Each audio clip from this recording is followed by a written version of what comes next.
Wins in the Azores in Lisbon got us through the next round of games. I know we've been off for a little bit, but we got a lot of show for you tonight. Cristiano's here, Dave's here, I'm here. Another night, another podcast. See you in a bit. Hasta que no estás aquí dentro no sabes la grandeza de este equipo. Quero o Benfica intimidar o adversário. Quero um manto sagrado entrar com vocês em qualquer estádio e assustá-los, pá! É isso que eu quero!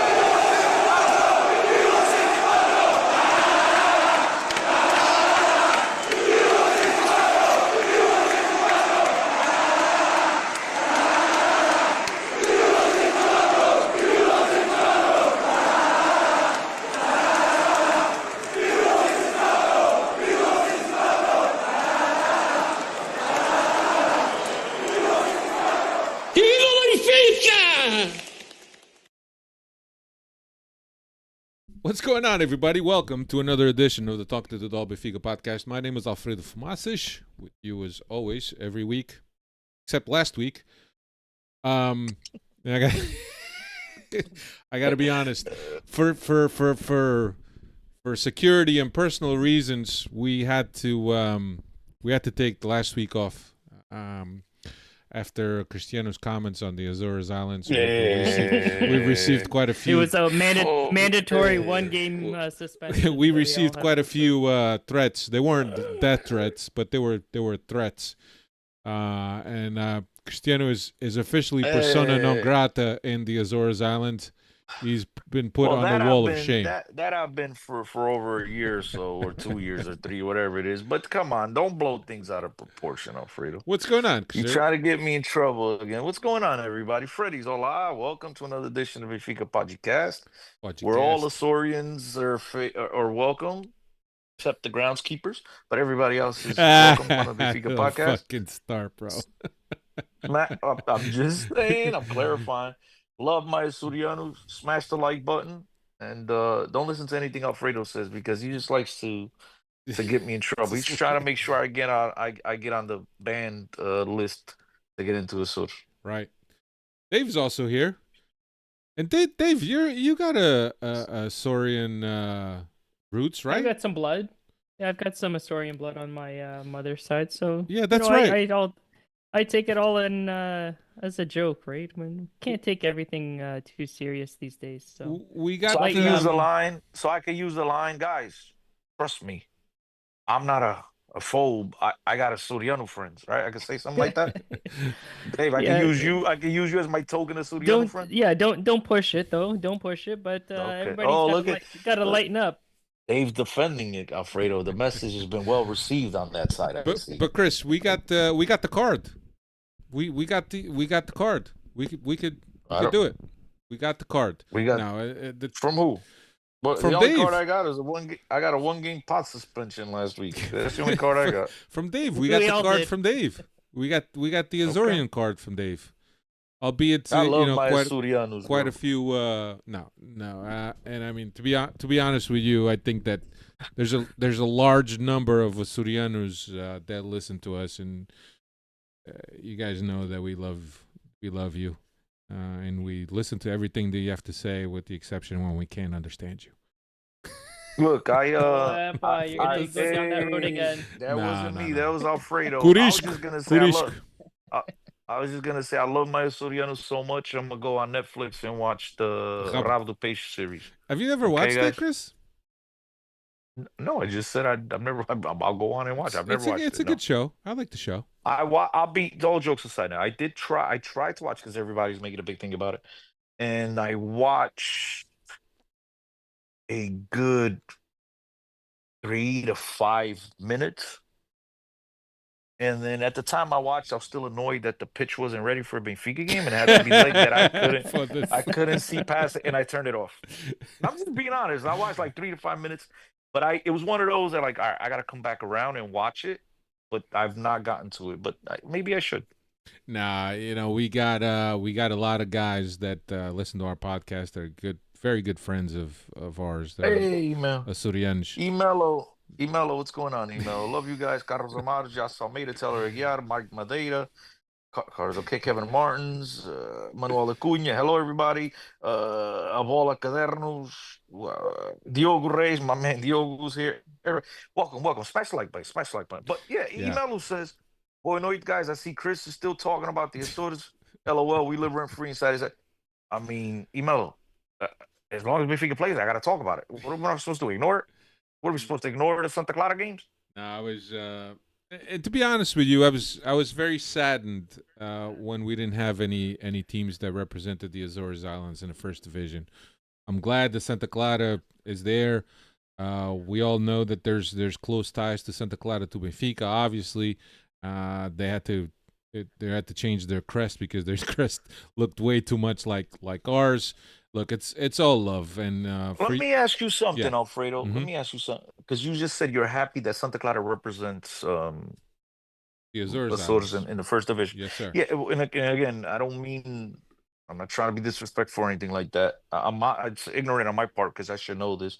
But you said you're glad it's Santa Clara. Is there another team that's been in first division from Azores? I should say, other than Santa Clara. I don't know. Not I'm asking. the only other team that comes to my mind is the Lusitano team, but Yeah, they're but from they've Terceira. yeah. But I don't think Yeah, they've ever made it. No. I don't even know if they made it to Well, second not division. not recent, right? Not in at No. least in recent time. That's why I'm asking. Okay. No, but for a while we didn't have an Azorian team representing. Okay, yeah, and exactly that's why I and asked. Was it's there always another team besides Santa Clara? yeah, it's always good to have them. It's good that they're having the season that they're having, especially after being promoted last year, not changing a lot of the players there.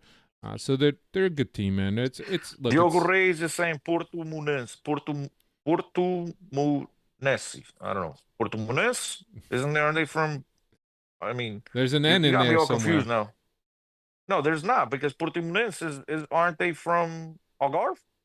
Not from I don't know. Açores? Alfredo, did you put out a statement on behalf of the Benfica podcast about Pinto Costa's death, or are we going to get some death threats coming our way about any lack of statements? Pinto Costa died. Hey, I mean, I don't know what's wrong with you guys today. I came on here to have a good, passive evening, enjoyable evening, and you guys are just trying to get us hung in Portugal and Açores, which is Portugal. You guys just trying. I mean, Jesus, listen. I think I might have my internet issues coming up really soon here because I don't want no part of this. Yeah. Jesus. No. Look. By the way, I just want to say I agree with Carlos Amaro. I do agree. Gloria, I love Gloria. Gloria is Carlos. exceptional.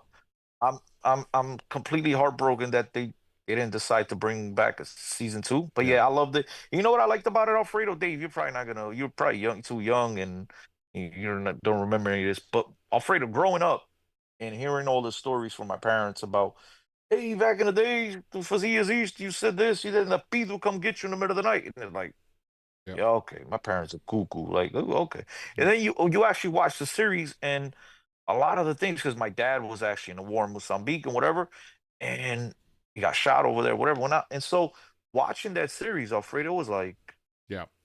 verifying a lot of the stuff that my parents told me, and it was like, oh shit, I'm watching it in the series here, and it's obviously a series about true events and stuff. So yeah, it was. Yeah. I actually enjoyed it a lot, just so I can say. But yeah, this Pinta Costa stuff and everything. Dave, I mean, you got a death wish on you apparently. No. Threats from one side is not enough. You need more. Yeah, but listen, I just wanted to say one final thing on the Santa Clara controversy on the not Santa Clara, but on the Azores controversy. I mean, if you guys have been listening to our podcast for a while, you know there's a running joke that Chris made about the pitch conditions not draining properly, and we went with it. That wasn't.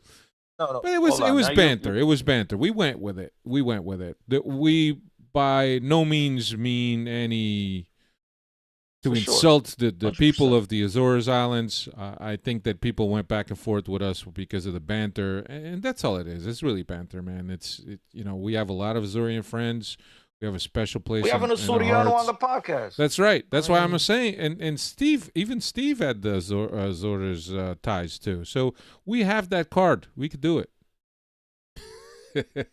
But anyway, yeah, I think Carlos said that Pinto Costa finally ran out of virgins to sacrifice. Yeah, look, I think that there was a lot of controversy, and just before we get into the podcast, a lot of controversy that neither Benfica nor Sporting um, addressed their condolences to Porto for the loss of Pinto Costa. But I mean, when you endured 40 years of what we endured at Pinto Costa, and it's well known, it's proven that the wiretaps weren't admitted in court, but everything was there, and knowing what went on, and the stories that we heard about every time that the Lisbon team went up north to play at the at Stadio dos Antas, there was always weird shit that happened, and yes, you can't deny that the man put Porto on the map for sure. At what cost, we all know. Yeah, he kept Benfica and Sporting down for a lot of years because of his falcatruas. But the truth of the matter is that Porto did win two Champions Leagues, and one Europa League under his reign, and that's Two Europa. Two Europa Leagues under his reign, and one Intercontinental Cup. And I think that regardless, that elevates Portugal's name, and it elevates the league's name, and whatnot. And I think that you can't take that away from Pinto Costa's legacy, as dirty as it may be. So we'll leave it at that. I'm not going to send any condolences. Good riddance. But it is what it is. Anyway, let's get back to the things that really matter. So I know we haven't been here for a while. We're gonna go through the Santa Clara game real quick, just to catch people up and kind of put ourselves in the right path. And I'll just talk about it. Santa Clara had not lost a game in the eight previous games to playing with Benfica. A tough game for Benfica up there, but like a wet, soggy, heavy pitch.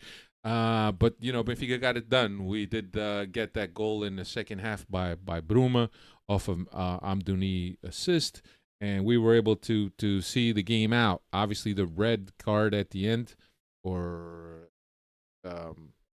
after the goal, it kind of helped us out, but it wasn't without suffering. But the way Santa Clara has been playing, the campaign they have been doing, and the fact that they've stolen points from other teams had us at attention. And I actually thought that this was going to be a game that we were going to get more separation between us and Sporting, and it didn't turn out to be. It turned out to be that we thankfully got even closer to Sporting. But yeah, this was a game that had everything to go bad, especially when you look at this lineup: Trubin, Leandro Santos Silva, Otamendi, Carreras, Bruma, Barreiro, Tino, Dal, Amdouni, and Belotti. You look at this lineup, it's like, holy shit! I mean, we're trying to stay in the race. I mean, how do you make this many changes? But the fact of the matter is that Lage has been making changes and things have been working out. I like the fact that Belotti, Bruma, and Dal have come in, and it's not too often that you got players coming in the winter transfer window and can go into the team and make a difference. And I think that at this point, you have to look at the people that make the decisions, because we criticize the ones that make the wrong decisions also, right? So we got to give them props. But these have been... And it would have been four if Manu didn't get hurt. Don't right. forget. So all four of them guys would have been part of the lineup. Right. So. And Chris, we don't often see guys that come in a winter transfer window that make an impact right away. And these guys, and in this game and the game against Boavista, were guys that have made the difference. So it's, kudos to the guys that brought him in, and kudos to Lage for identifying where they could play better and they could help the team, and it's been great. So you mean all the people that criticize these signings and saying these were just favors for agents were wrong? Is that what you're saying? I don't remember you saying that, Chris. I didn't say nothing about me. I'm saying people in general. Now, what I was gonna say is, Alfredo, look, man, not to sit here and try to correct you, because I'm the last person that should be correcting anybody. But I didn't like the way you said, this had everything to go wrong. And it's like, no, I mean, I remember at the time telling Hugo, because Hugo went berserk with the lineup. And I remember saying, like, Well, let's find out what's gonna happen after the game. I mean, we often complain and bitch for the last, and I think Dave, correct me if I'm wrong. I said this maybe a few weeks earlier when he made some changes at another game, and I said, bro, we for years now we've been coming on this podcast and other podcasts and the Benfica universe on social media and whatever platform everybody does decide to go on and bitch on. Well, we've been criticizing the coaches for not rotating the squad, and now here we are criticizing the coach precisely for that.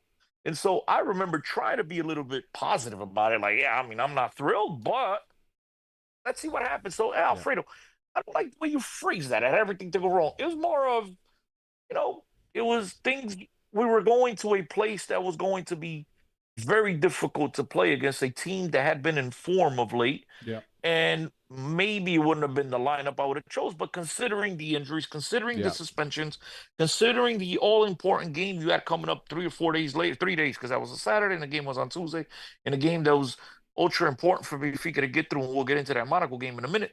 So yeah, I mean, we were expecting I actually expected a tougher time than what Yeah. than what we went through. So, again, I just want to clarify that we often come on here and criticize. I'll speak for myself. I often come out and criticize the coaches, but sometimes these coaches get this shit right too. And I think Yeah. it's commendable to Bruno Lage, Yeah. who knows these players better than me, who spends time with these guys in training, and rightfully so. If you're going to go out and acquire players to come in to strengthen, because obviously, right, that's what you hope, and that's your plan when you bring in players in a January transfer window. It's to add to the squad, not to make it weaker by any stretch, right? It's Yeah. to add in, and he says, "Fuck it, Rampaki." It's to add to our strength, and so we're gonna make use of you. So credit to him for believing in the boys, and I think that was a huge confidence boost to the rest of the lineup Yeah. and to the guys in the locker room that said, everybody here conta. It's kind of that old school saying from Rui Vitória: "O cavalo passa a porta todos." And that's exactly what Bruno Lage is showing of late, right? That the Cavalo vai passar a porta. And these guys took advantage of it. I was really, guys, Yeah. really pleased from what I saw with Samuel Dahl. We all kind of know what you expect from a Bruma, who, by the way, he shanked that. Luckily, he was on top of the goal line and the ball had nowhere else to go but inside the net. Belotti had a I don't know what the hell you want to call acrobatic attempt on goal that I think it was harder to miss than it was to put on net. But you could tell he's off balance or whatnot. But it was a positive performance by Yeah. him, even though at times he looks heavy and he looks stiff. But the one that's impressed me, obviously, Manu Silva. I was, afraid we talked about it. We had water in our mouth. Yeah. We're like, we're finally going to get a guy to play in the center of the park that has the ability to defend, has the ability to move the ball. But you know what? God had other plans for him, and we got to wait a few months to see him. But Samuel Dahl is the guy that many criticize, the Yeah. guy that only played one game at AS Roma, a team that he joined in the summer in 6 months, one appearance. Not many had any expectation at all from this guy besides the negative expectations, and he absolutely surprised me. Calm, cool, composed with the ball at his feet, doesn't really complicate things, is good on the defensive side of the ball. I think he gives Benfica a tremendous option. And again, let's not forget about this. This is a player that, as far as we know, he's a left back and he's playing out of Yep. position. And I think he doesn't give you an upside or that home run threat that what's his name? A Schaldrup gives you, Yep. but he's way more consistent than any of the guys you're playing on the outside. He's not going to go up and down. He's going to be Mr. Consistent game in, Yeah. game out, and that's exactly what we've seen from all of his performances at Benfica so far. So I just wanted to Yeah. single him out. I'm really impressed with the kid. I'll say this to end it. Okay, I was told when Benfica was in negotiations to acquire him and bring him over on loan for 6 months with the $10 million price or €10 million price tag on him option that Benfica could trigger at the end of the year. And the reason why they were acquiring him is according to somebody that doesn't need to be named. And I'm glad I didn't tell you his name, afraid because you have the tendency of dropping names when you're not supposed to. But the person told me that the intention, the plan here with him is that Benfica's practically um has everything lined up for Carreras to leave in the summer.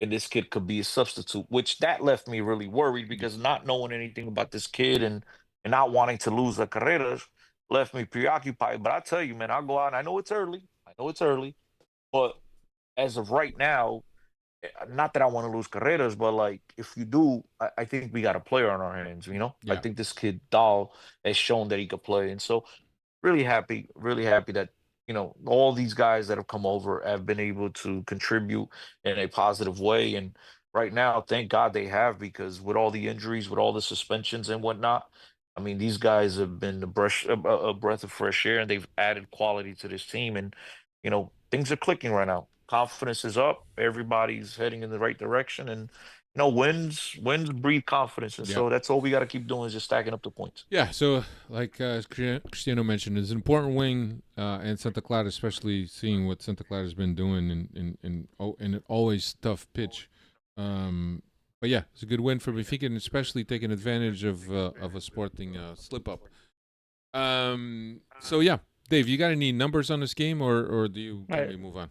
I don't, but just to touch base on the squad rotation, we're coming off of over 2 years of Roger Schmidt fielding the same 11 over and over, and João Mario always being in that lineup. No matter what players we brought in the off season or in the winter transfer market, it's always going to be João Mario plus the same 10. So I think we don't know what to do with ourselves when we do see 5 or 4 different changes in the lineup from game to game. But you got to give Bruno Lage credit. I think this was mostly out of necessity due to the injuries that are piling up here, but it's working. So credit to. Credit to Lage for understanding that players are ready to go. Or credit to players to understanding that at any time they could get their number called, and you have to go like that. And I think at the end of the season, you have to think, and I think that as a squad, you got to know that you made a difference. 100%. And if we're successful and we get over the hump here and we're lifting up 39 in May, each one of those players absolutely will have played a role in accomplishing that goal here. Diogo Reis is saying my neighbor is a Romanista. When I asked him about Dahl, he had no idea about him. What kind of Romanista is that? I know every player on Benfica's rosters. Going on, Diogo. Who are you chumming up to? I had asked that about some of my Italian family members who watched the Serie A, and they didn't know who he was too, but they're not Romanistas, but a little bit. The best thing that I've read recently is the 10 million clause on Dahl, but we paid 14 for Jurasek, so like this diamond in the rough here for 10, but yet somehow somebody managed to overpay the 14 for Jurasek and got that completely wrong. It happens. Anyway, I mean, they paid 22 million for Cabral too, Dave. Let's not forget that one. Or 18 million for Yarmchuk, or 12 million. That was for the same Musa. Transfer window, was it not? Cabral and Jurasek. I'm just saying, I could keep going down the list of guys we spent money on that haven't exactly worked out. So. Yeah, now turning our attention to the Champions League second leg against Monaco. Benfica was at home in Lisbon to play Monaco after picking up a 1-0 aggregate at Principality. Benfica came home and lined up with Truben and goal, Araújo, Silva, Otamendi and Carreras, Barreiro, Koksu and Auschnitz in the midfield, Artur Koglu, Sheldrup on the wings, Pavlidis up front. Obviously, Di Maria is hurt. Dino is also hurt. And look, I think that when you look at the lineup that played in Santa Clara and you look at this one is clearly the strongest lineup. And I think that Benfica and Lage felt that there was a good chance that we could get past Monaco. It was a tough game. It was a tricky game. I got up on the scoreboard in the 23rd minute. Artur Koglu, who hadn't scored in quite a bit off of Pavlidis' assist, got Benfica on the board, but it wasn't before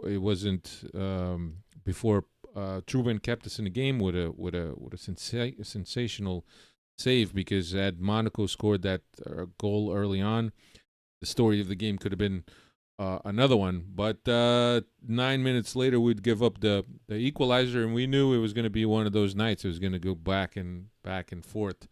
But I thought that Benfica should. And the Pitu, the what? that Pitu he gave up. So the Pitu he gave up. So kind of like that save you just mentioned is like, Yeah. okay, you just made up for it Yeah, in a negative no, way. it was. But yeah, I just want to. Yeah, no, you're absolutely right, Cristiano. In second half, more goals. Benfica would go down 1-2, and at that point, the alarm sounded. Sense of urgency.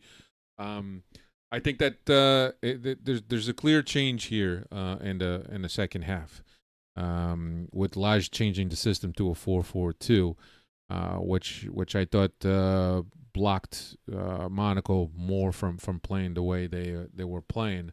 And we were able to claw one back with the PK from Pavlidis, scoring that PK, clear PK for me, foul on Auschwitz, if I recall correctly.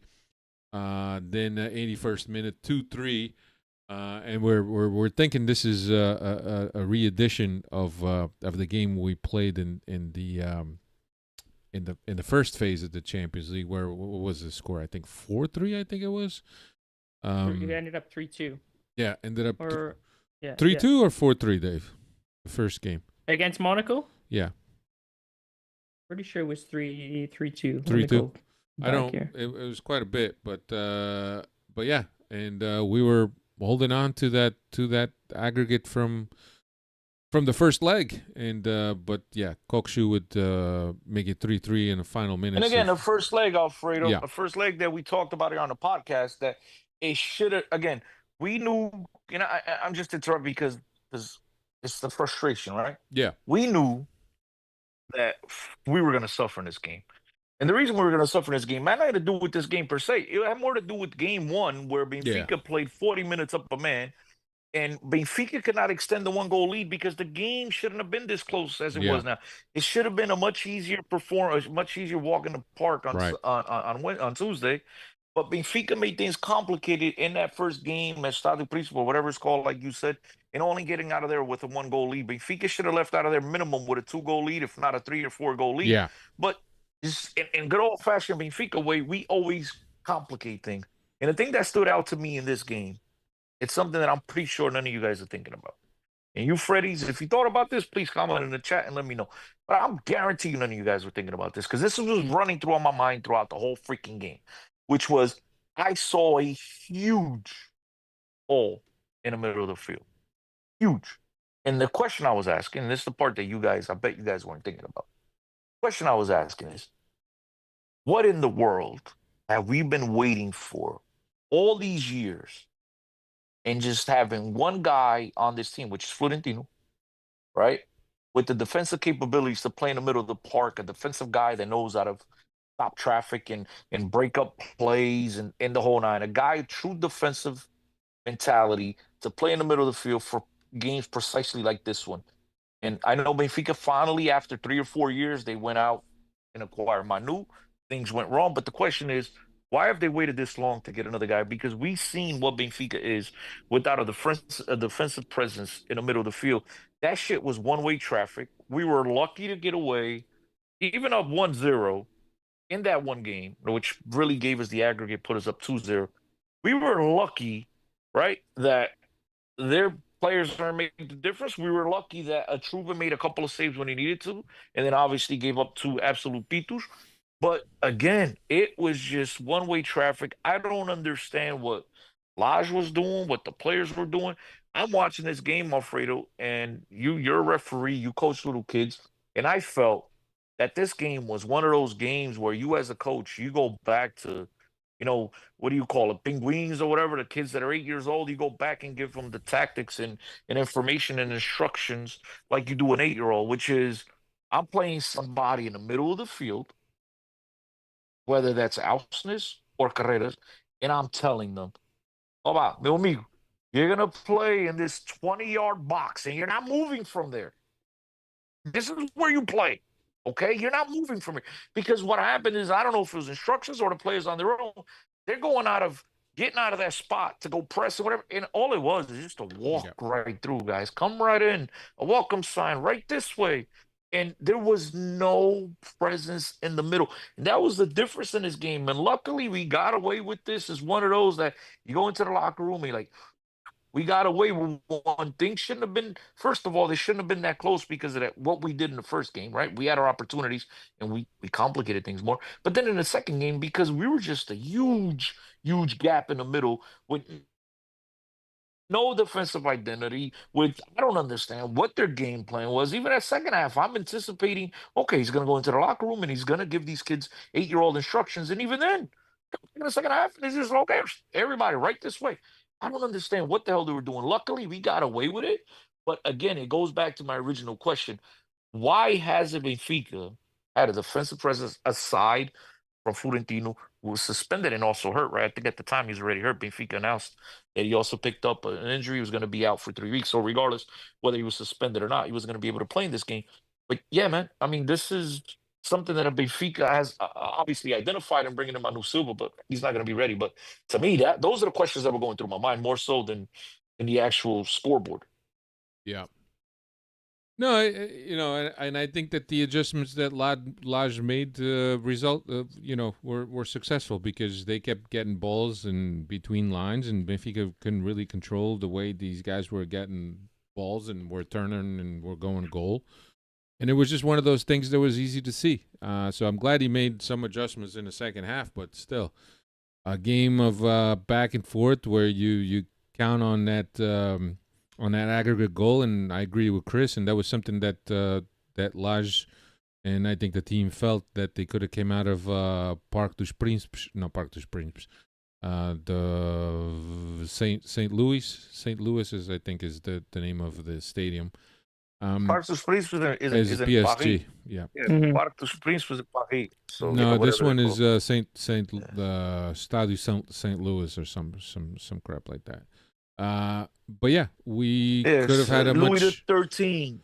Yeah, we could have had a much easier second leg if we had come out with a bigger advantage. So we knew we were in for a dogfight when we only came out 1-0. But look, exciting game. I'm glad that Benfica won, and now it's on to Barcelona, which is going to be a tricky fixture. We've already played them in that extremely odd game a couple of months back, a month and a half back, or whatever it was. But it was, I think that at this stage with Barcelona and really kill or be killed, I think it's a different Barcelona we're gonna encounter. Dave, you got any stats on this game or when we play next? Dave, you slacking, man. We already play next Wednesday against Barcelona. So is the 5th. a week from tomorrow as we record this on Tuesday night. Barcelona, we don't have a game over the weekend because we postponed that game so we could get enough rest, and I think that was the right move by Benfica, especially because of how fast and furious the games have been coming, and I think this is an important fixture for Benfica.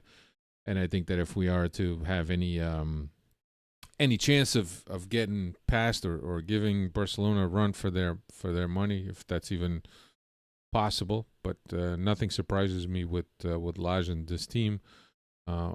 It's good that we have that extra rest. So good win, some more money, which is always good. Carlos Amaro.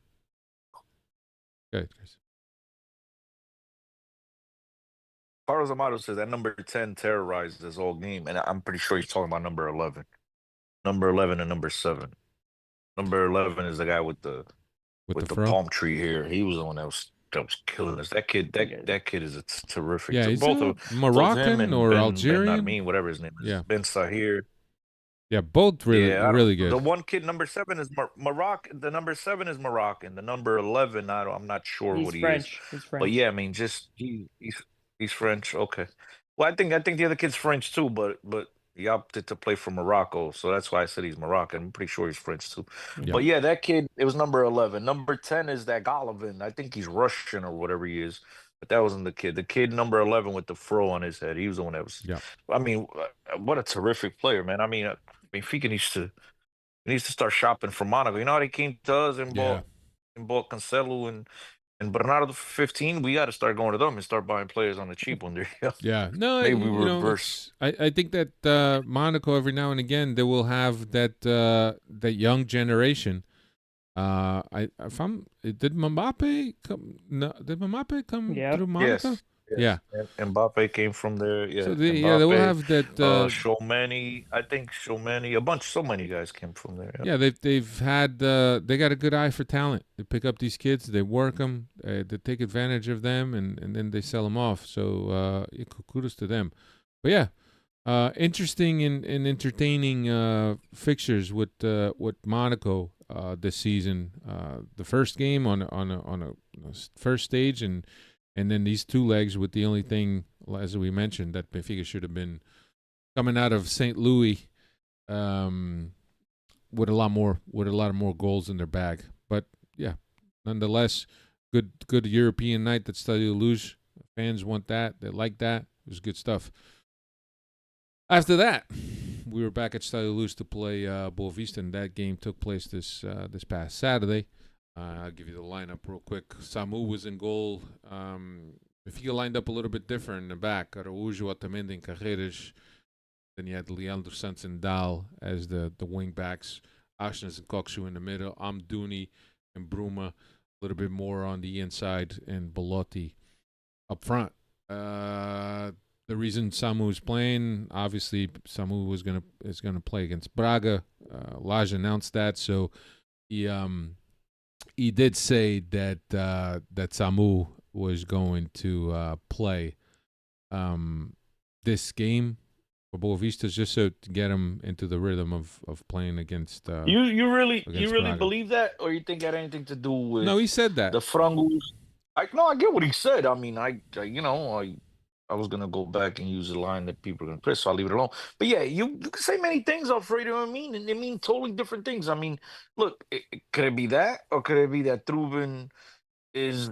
I mean, we go back to the Barcelona game. We go back to this game. We give up two pitos. Could it be like one of those? Epa, we're gonna give you a breather. Yeah, it could The be a fans are mental getting on break. you, right? Mental The break. fans, couple weeks ago, remember at the start of the Luge, he kind of was getting into it with the fans when he had the ball at his feet. It was like, look, we're coming back home. You just gave up two pitos, right? Two frangos. The fans might get on you a little bit. So let's give you some time off. We have a perfect opportunity here to blame, Samu playing against Braga. So we want to give him some game time before then. Right? I mean, I think Yeah. it aligns more with that than the whole thing of, he's going to play. So, Yeah, so if he's going to play, he's going to play. I think if you look Both at things can be right. yeah, I think if you look at both, either one, I would accept either one. I think that there comes a time when, especially with the younger goalkeeper that Trubin is, I think sometimes you need a little bit mental reset, a little mental break, just to kind of take a breather, lift off some of that pressure. Obviously, some of the whistling at Stade Luge because he's holding on to the ball for too long, and I think that's just ridiculous. But yeah, I mean, you hear things. I mean, but I think he's come up big on certain games for us, and I think the Monaco was no exception. Santa Clara, I thought he was good. He did give up those two pitus, but comes with the territory, I guess. You want something a little bit more consistent. But as a young goalkeeper, sometimes you struggle keeping that mental focus and that mental sharpness. So I think it's good that he got the night off. You could look at it in that angle, or you could look at the angle that Laj kind of put it out for us. But either way, I think I accept either way. As long as he comes back and he's better, he's reset, and he's good So to go. if Samu against Braga tomorrow, right, Wednesday. If you're listening to Wednesday today, you listen to this Thursday yesterday. If Samu has a man of the match performance and he does to Braga what the goalkeeper from Boavista did to Benfica, right? You're gonna tell me they're gonna get him off the field against Barcelona? They're gonna put in Trubin? I'm just asking. I'm not saying they shouldn't. I'm just asking a question. No. It'll be a good problem to have. It'll be. I feel like No, Good answer, Dave. we might- Good answer. we need some competition in that position, because I think Trubin does fall asleep at times mentally. Not to say that he hasn't saved us, like you said, Alfredo, in some key moments of matches, but there have been times where his inexperience has shown, and his lack of concentration appears. So competition is good here, and if Samu's able to steal us a match tomorrow, no. let's You know, rotate I, it. to me, in my personal opinion, and obviously I'm not no expert on goalkeepers. To me, Samu doesn't inspire me with confidence. To me, I mean, I look at Samu. It sometimes just looks way too relaxed, especially with the ball on his feet. I don't know. I He just gives you more. He gives me more confidence the ball at his feet than the other guy does. That's without a yeah. shadow of a doubt. I don't know. I think I look in his eyes. I think I see some nervousness sometimes. And look, I'm all for it. You're working and training. You get the cup games to play in, and if the commitment has been made from the coach that you keep playing the cup games, and it is what it is. It's okay. We don't work with them. The goalkeeper coach is going to know whether they're prepared or not. So I just think that sometimes you're prepared, but in the big stages and in the lights, and sometimes you falter a little bit. Yeah, and Alfredo, I'm not saying I'd bench Trubin, right? I'm just asking a question because to me it just smells very opportunistic. You know what I mean? He's had a bad game, and we're gonna bench him the game before the other kid has to play. I just saw it as a great opportunity to come up with a BS excuse. Yeah, If indeed you're unhappy with his play, and it was like, okay, yeah, you know, we're gonna bench him, and we're just gonna blame it on we're gonna play the kid against Braga next week. Well, I mean, then play the kid against Braga next week. Why you not playing him now? I think it has something to do with the nerves and something to do with the stuff going on back and forth with the fans, giving up two pitus at home. I think as a soccer fan myself, I that's where I would point to. But yeah, yeah, I look, I wouldn't bench him against Barcelona neither. And I think look, they've got their money invested in him. That's the kid. And I think Bruno Lage said that himself in that in that press conference that he had about a month ago, right after having the conversations with the fans, and he pretty much said that some players, they because of the money they've spent, they have to play. They're not gonna try to devalue these players, and yeah. that's exactly what's gonna happen here. No, So and look, I agree. I agree with that. But just getting back to the game, and since we're talking about young kids being put into the spotlight, what do you guys think of Leandro Santos, man? He's now played 2 games in a row, played at Santa Clara, and he's played at Boavista. Kid that was basically not even an afterthought in the beginning of the season, right? He's probably all right. He's a kid that's playing for the B, but I mean, we got we got Cabaret, we got Auschnitz, we got Thiago Rouge, and then all of a sudden, all of those options go out the window, and here's a kid making his debut. What have you guys thought of him? Chris, Leandro Santos, right back. I know, no, I got you. I was waiting for Dave to talk because I'm always stepping in. My honest opinion on him is, look, man, uh, there's nothing to think about. You know what I mean? I haven't been impressed and I haven't been let down. I think he's done what he was supposed to do. Yeah. It was, he's done what he had to do. Yeah, I think he's That's being very conservative. If you ask me, he's not. whatever you want to call it. He's not That's go- fine. he's But not going I up. think he's been, Being, you know what I mean? He's been safe. He's been okay. I think there's a reason why he's been he's filling that position due to necessity, and not that he's won that position on his talent so far. But Yeah. small sample size, still a young kid, but like you look on the flip side of how we were talking about Dahl earlier, where small sample size, but we're liking everything that we're seeing. I Said small sample. Yeah, small sample, but Yeah, on the flip side here, Dahl inspires confidence. Dahl yeah, looks like he's exactly. confident on the ball. I'm not seeing anything special so far from from Yeah. Leandro Santos so Yeah, far. but Malgatius was is saying I thought Spencer was the better one, but it seems he isn't. Yeah, Spencer did play in the preseason, Well, we don't if I know to recall. say if he is or not. Maybe he's injured. We don't know. Did he get passed over? I I mean, if you I guys don't know that, then I don't know if yes. he got But we passed don't over know. if he's Yeah, we injured. don't know if he. I'm asking. Malgatius. Did he? Did he? Is he not playing? Did this kid Yeah, start and the other kid got benched? Is the other kid hurt? That's why this kid gets yeah. the call. I don't know, guys. I don't follow. Shiku and Margaret and Josh and all these guys. Yogo, I know they watch the B team. I don't watch the B team nearly as much as you guys do. So that's really more for you guys to say. Is he playing and Spencer's not? I don't know You if know what I mean? Spencer's playing for the B. Okay, Dave, can you look yeah, I that up? don't know. If Spencer's playing for the B. Been getting But some minutes the last two games, playing the full 90, so he's been getting some yeah, minutes here in February. yeah, and look, I think Leandro has size also. I think that that Spencer's a little bit on a short side. But Who cares? As a wingback, you don't need to be big. yeah, but bro. Who cares? the thing is that I think he's just been told that just play safe, no invente, vai lá para dentro, no invente, put your effort in, you play safe, Listen, I could understand that. The game in Santa Clara, I understand that. The game at home, you're winning 3-0. You're telling me you're going to be conservative, bro? Come on. You want to show off and show what you got.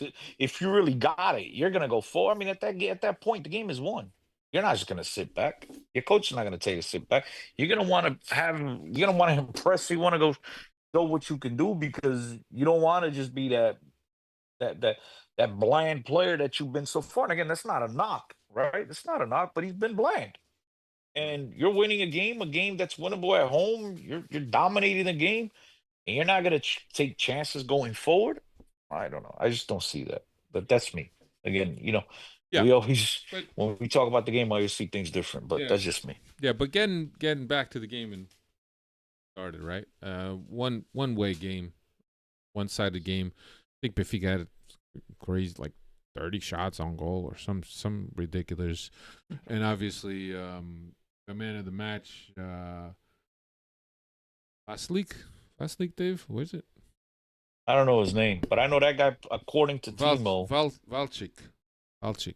according to our friend Timo, that guy played for the New England Revolution and never He played. did. So I don't. Wasn't he Yeah, buried at according- Almeria? Hadn't played for 8 months. He was buried at Almeria. If I'm There not. too. Yeah, but Almeria, okay, I don't know where to go. But again, he's in the MLS, and that guy, I mean, talking about the guy that we saw on Sunday, Saturday, you tell me that guy can't play in the MLS? That dude was, I mean, you saw a point there where Velotti was just looking at, but I was raising, it's like, what the Yeah. yo, my man, where the hell did you come from? Like, that Yeah. dude had the best performance. What's the dude from Mexico that always has these great, Ochoa. plays on ABS? Ochoa. Yeah, he pulled off an Ochoa at the start of the lose the Yeah. other day. It was perhaps one of the better, if not one of the best performances I've seen an away keeper have at Stade de Luche. It was impressive. My man was saving everything. He was sticking out his hand and he was saving balls. He was going one way, sticking out his hand, saving. I mean, it was impressive, man, and kudos. Alfredo, wasn't there a time years ago now that when a goalie would have one of these performances, Benfica would go buy him couple weeks later? Yeah. Remember a few years Either back? that or one of the other big threes would go buy him. Porto or Sporting Yeah. would go buy them. I mean, but if somebody hasn't bought the Portimonense guy by now, I mean, would you really go buy this guy? I mean, and that guy has been a lot more consistent. Who are you talking about? The guy from Portimonense, what's his name? I forget now. Oh, Ricardo Samuel Velho. Portugal? No, that Ricardo guy's Velho. at Porto. It's not Oh, Portimonense. it's a Ferenc. Ferenc, Alfredo. Yeah, It's yeah. Ricardo Velho. Is the It's Forense not Ricardo Portimonense. Velho? Yeah. Yeah, he's Yes. talking about the kid he saw in Samuel Portugal. He finally left Porto after 3 years, and I think he went back and made his first appearance. and Yeah, whatever, he made his first appearance in a long time.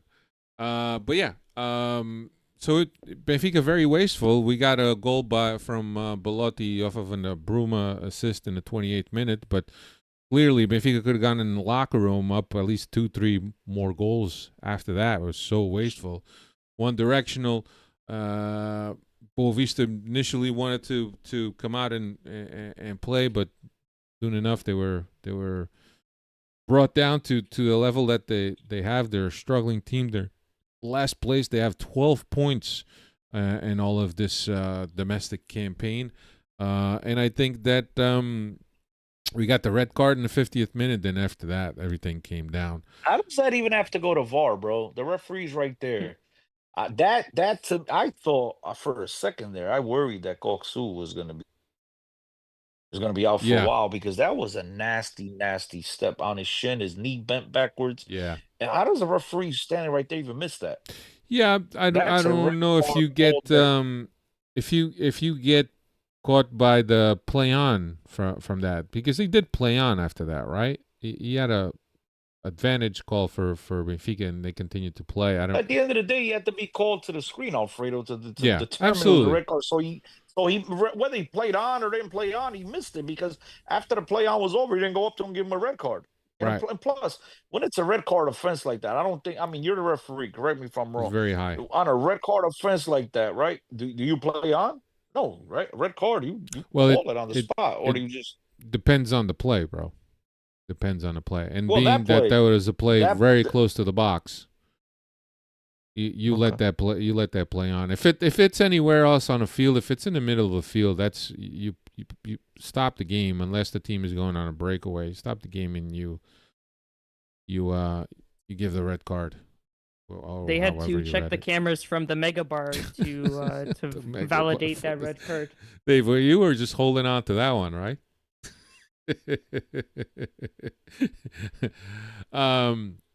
No, and look, And I tell you, go ahead. we should applaud Belotti's performance. He Yeah, had a man. really good game. He could have scored a lot more, but it was good to see him. Look, the goal he scored was a goal scorer's goal. To see a couple of other opportunities, it's at least it gives you confidence, Yeah, right? And I know a lot of us, I still do. I see him, and it seems like a RoboCop out there. But yeah, it gives you confidence that Pavlidis, who is now it's kind of like our friend Thiago said. It's like the ketchup bottle. You smack it once it starts pouring out, you can't contain it. And he's finally scoring goals. And glad to see Pavlidis playing at that level. But at least now you know that you got another option that is going to be a threat, unlike what we've seen from the other 15 strikers I mentioned earlier. And one of them still on the team in Cabral. I mean, now you have a striker that you could actually count on and yeah, maybe score some goals on a day that you need him. So yeah. glad to see him play well. Bruma did his thing. Not the most impressive performance, but he did his thing. Was good enough. Cal did Another his game thing. that Benfica heavily. Yeah, I'm tired of gushing about him. But another game that Bruno Lage rotated and look, they did what they had to do. Dos bem. As you mentioned, and that's it. Assim é que tem que ser, bro. Yep. Vitória It's 3-0 contra esses gajos. a rotation, and it's great to see the rotation come to fruition, and we get the results. I mean, but after all, we're playing a last place team here. 2-0 by Pavlidis off an Artur Koglu assist after Pavlidis and Artur Koglu making their entrance into the second half. 77th minute, 3-0 by Kokshu, and there was a PK on a clear grab by Salvador Agra. On Dal in the box. So 3-0 for Benfica. Benfica did their And I job. thought it was wrong that Koksu took that, Alfredo. I thought he should have let Pavlidis take that. Continue. I'm sorry. Yeah, I don't know what was the call. I know that there's a hierarchy, and usually Pavlidis does take them, but I don't know. Yeah, And then he comes off. He's not even happy. And Bruno Lage has to like stretch a smile out of his face. You know what I mean? Por isso não marcamos penalti. Yeah. Então, caralho. Do Dave. penalti ainda vai sair moado. Dave, stats for this game if you have.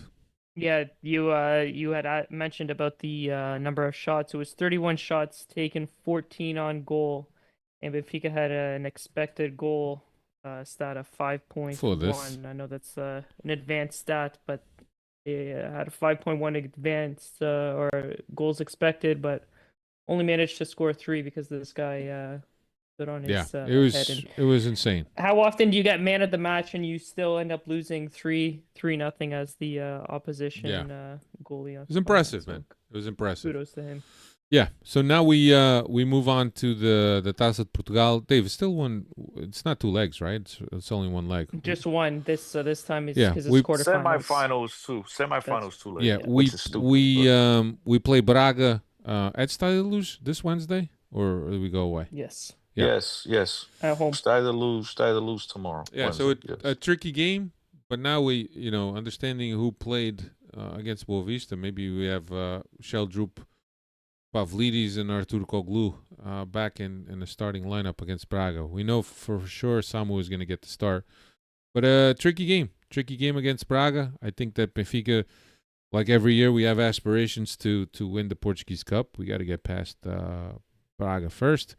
And I think then after Braga, we play one of those two teams from Portugal's third flight, if I'm not mistaken.